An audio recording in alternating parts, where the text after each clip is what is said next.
L'originalité de mes sacs, c'est le fait qu'il ne peut pas y avoir deux sacs pareils. Pourquoi? Parce que chaque fibre a sa propre texture. Je suis Laetitia Razana-Marie, j'ai 35 ans et je viens de Madagascar. J'ai grandi là-bas, je suis arrivée en France à 22 ans et depuis, je me considère comme multiculturelle. Vazane, c'est une marque de haute maroquinerie inspirée par la nature et mes origines multiculturelles franco-malgaches. Ma mission avec Vazane, c'est de créer des pièces originales et intemporelles pour la femme qui veut affirmer sa singularité au quotidien. J'ai pris la fibre de cocotier, je l'ai travaillée, je l'ai transformée, j'en ai fait quelque chose de complètement nouveau qui n'a jamais existé. Autour du cocotier, tu as une fibre qui aide à supporter les feuilles. Et cette fibre, tu peux en prendre un petit peu sans nuire à l'arbre.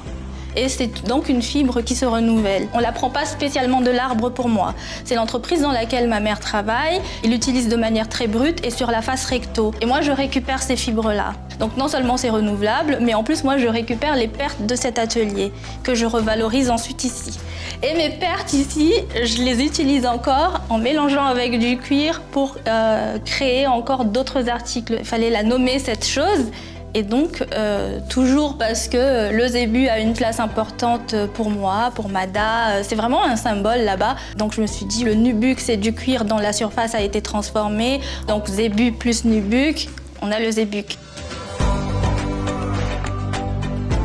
À Madagascar, on appelle les étrangers Vaza. Et pour simplifier, j'ai tout simplement mis Vazane. Je me suis inspirée de ce que j'ai connu dans ma ville d'origine. J'ai utilisé les techniques de la maroquinerie française. C'est un process que j'ai créé au fil de mes découvertes, en fait. J'ai trouvé que c'était quelque chose d'intéressant. J'ai fait venir un échantillon. Et c'est comme ça qu'au fur et à mesure, j'ai découvert que le côté verso, il était déjà d'une beaucoup plus intéressante. Et qu'en la manipulant de diverses façons, avec une petite touche de mystère quand même pour garder le secret de fabrication, on arrivait à avoir quelque chose de texturé et de lisse. On a deux gammes. On a la gamme 100% zébuck qui est produit à la demande et en précommande. Et tout est fabriqué dans notre atelier ici à Strasbourg, de la conception du zébuck à la fabrication des sacs. La nouvelle collection qu'on aura à partir de septembre est faite avec du cuir issu des stocks dormants des grandes maisons et des chutes de zébuck. Je me suis inspirée de très vieilles techniques. L'opus romain, c'est une technique de dallage avec des carrés et des rectangles de différentes tailles. Et l'opus incertum, c'est la même chose mais avec différentes formes.